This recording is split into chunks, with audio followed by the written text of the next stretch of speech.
নমস্কার বন্ধুরা, কেমন আছেন সবাই? আমি ভালো আছি, আশা করি আপনারাও ভালো আছেন। আমার ইউটিউব চ্যানেল কে পাতার নৌকার আরও একটি নতুন ব্লগে আপনাদের স্বাগত জানাই। আজকে সকালে এক দিদি ডোসা, চাটনি আর সাম্বার দিয়ে গেছিলো, তাই আমরা আজকে ব্রেকফাস্ট করেছি।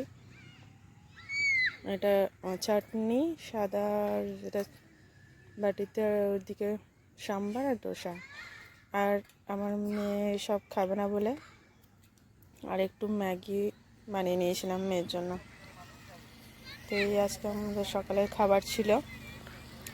আর আমার কালো কলাই ডাল খেতে ইচ্ছা করছিল, তাই বাজার থেকে অর্ধেক ভাঙা কালো কলাই যে পাওয়া যায় সেটা এনেছিল।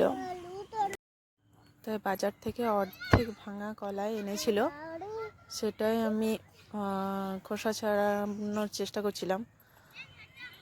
তাই কোনো খোসা ছাড়াবার কোনো যন্ত্র না থাকায়, খোসা ছাড়াবার তো কোনো জিনিস আমার কাছে এখানে নেই, আমি বিশেষ কিছু জিনিস নিয়ে আসিনি, তাই একটা মগে ভরে এইভাবে গ্লাসে করে বেশ কিছুক্ষণ করলে খোসা ছেড়ে যাবে।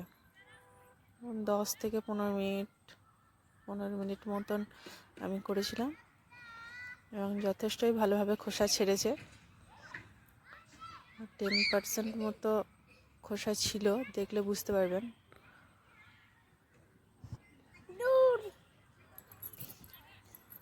আমার কাছে কোনো ঝাড়ার জিনিস ছিল না বলে আমি আর ঝাড়া দেখাইনি, রান্না করার সময় ধুয়ে রান্না করব। আর আজকে ভাতে ছিল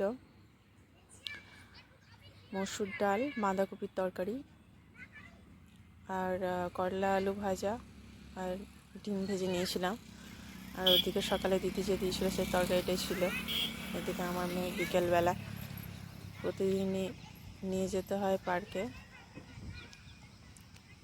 তাই নিয়ে যাচ্ছিলাম খেলাতে। বাবু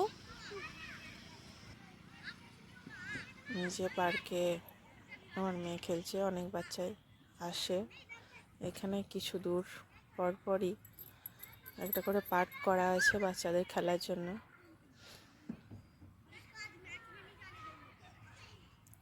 সবাই খেলছে, অনেক বাচ্চারা আসে।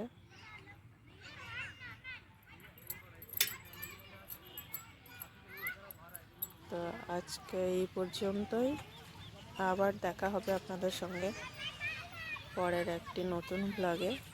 সবাই ভালো থাকবেন, সুস্থ থাকবেন এবং ভালো লাগলে আমার চ্যানেলকে লাইক, শেয়ার এবং সাবস্ক্রাইব করবেন।